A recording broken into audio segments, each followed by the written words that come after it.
Сәлем балалар! Бүгін біз математикадан жаңа тақырыппен танысамыз. Бұл периметр.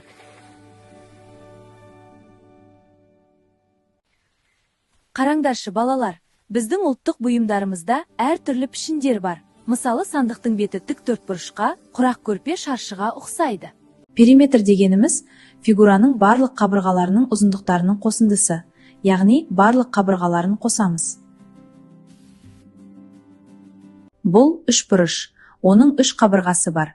Периметрін табу үшін барлық қабырғаларын қосамыз. 3 қосу 4 қосу 5 тең 12 сантиметр. Бұл тік төртбұрыш. Ұзындығы мен енін қосып 2-ге көбейтеміз. 6 қосу 3 тең 9. 9-ды 2-ге көбейтеміз. Жауабы 18 сантиметр. Бұл шаршы. Шаршының барлық қабырғалары тең, сондықтан бір қабырғаны 4-ке көбейтеміз. 4 көбейту 4 тең 16 сантиметр. Жарайсыңдар балалар. Бүгін біз периметрді табуды үйрендік. Енді үшбұрыштың, шаршының және тік төртбұрыштың периметрін оңай есептей аласыңдар.